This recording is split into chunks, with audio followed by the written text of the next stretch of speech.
Hello friends, welcome to defence matrix. तो एएनआई द्वारा ये न्यूज़ पब्लिश करी गई है कि Su-30 MKI के अपग्रेड के दौरान जो AESA रडार उस प्लेटफॉर्म में लगेगा, इसका नाम होगा विरूपक्ष। तो ये जो अपग्रेड प्रोग्राम है, ये करीबन 65,000 करोड़ का अपग्रेड प्रोग्राम होगा, जिसके अंतर्गत पहले 84 प्लेन्स को अपग्रेड किया जाएगा और ये अपग्रेड इंडिजिनसली ही किया जाएगा। इसमें जो मेन रडार होगा ये विरूपक्ष होगा, जो कि इंडिजिनसली ही डेवलप किया जा रहा है।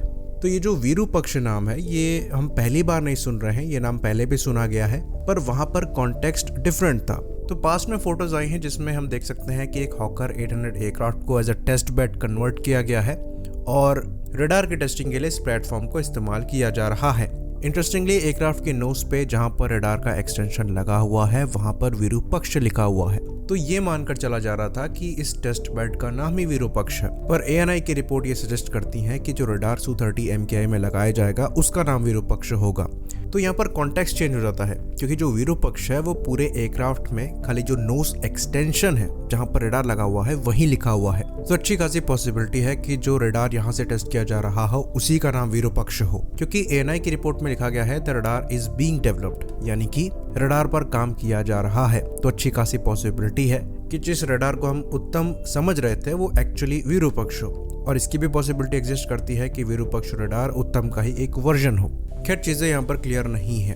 खैर, ये भी बात हम आपको बता दें कि कुछ ही दिनों पहले ये भी रिपोर्ट्स आ रही थी कि जो रडार Su-30 MKI में लगेगा ये most likely gallium nitride version हो सकता है इंडिजिनस AESA रडार का। तो गैलियम नाइट्राइड वर्जन होने की वजह से जो पावर रिक्वायरमेंट है ये काफ़ी नीचे चली जाती है, सिमिलर परफॉर्मेंस को मेंटेन करते हुए, जो कि पुराने एयरक्राफ्ट में रेट्रोफिट करने के लिए इन रेडार्स को आइडियल बनाता है। तो अगर ऐसा केस है तो सवाल ये उठेगा कि क्या हम पहले से ही गैलियम नाइट्राइड वाले AESA रडार पर काम कर रहे हैं, जो कि विरूपक्ष नाम से टेस्ट बेड से टेस्ट किया जा रहा था, या फिर ये नामकरण जो है ये बाद ही में हुआ है।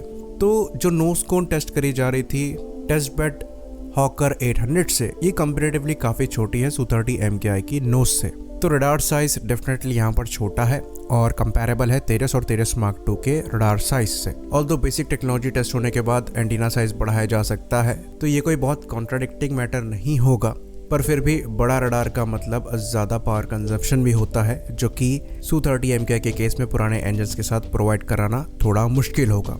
इसलिए गैलियम नाइट्राइड सेमीकंडक्टर्स के यूसेज को एक्सपेक्ट किया जा रहा है। और ऐसा नहीं है कि गैलियम नाइट्राइड सेमीकंडक्टर्स के साथ हमने पहले काम नहीं किया है। जो advance self protection jammer develop किया गया है LC-30 Mark 1A के लिए, ये गैलियम नाइट्राइड सेमीकंडक्टर पर ही बेस्ड है। तो डेफिनेटली नेक्स्ट हम उसी डायरेक्शन में बढ़ रहे हैं, और Su-30 MKI के साथ मोस्ट लाइकली जिस विरूपक्ष रडार की बात कही जा रही है ये गैलियम नाइट्राइड सेमीकंडक्टर पर ही बेस्ड हो सकता है। खैर, ये अपग्रेड प्रोसेस जो है ये काफ़ी दिनों से पेंडिंग है और कहा जा रहा है कि ये 65,000 करोड़ वर्थ होगा, जिसमें शुरुआत में 84 एयरक्राफ्ट को अपग्रेड किया जाएगा।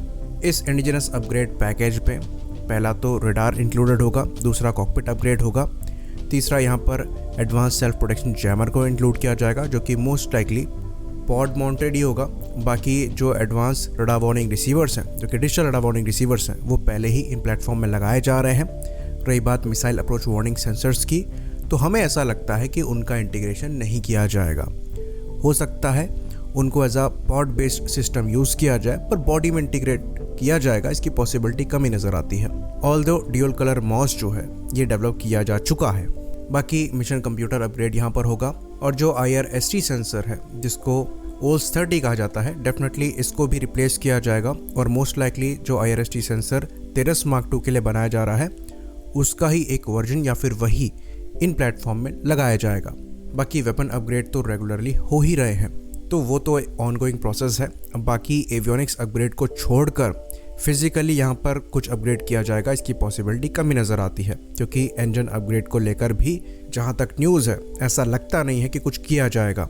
बाकी इसकी पॉसिबिलिटी ज़रूर एग्जिस्ट करती है कि हेलमेट माउंटेड डिस्प्ले को भी यहाँ पर इंटीग्रेट किया जाए, जैसे कि MiG-29 के अपग्रेड में किया गया है, और हमारे ऑलमोस्ट सारे प्लेटफॉर्म Su-30 MKI को छोड़कर हेलमेट माउंटेड डिस्प्ले के साथ आते हैं। तो डेफिनेटली ये सिग्निफिकेंट अपग्रेड होगा और हम पूरी तरीके से कैपेबल हैं इसे अंडरटेक करने के लिए। आई होप इन्फॉर्मेशन क्लियर रही हो। इसी बात पर इस वीडियो को हम ख़त्म करेंगे। लाइक करिए, सब्सक्राइब करिए। जय हिंद।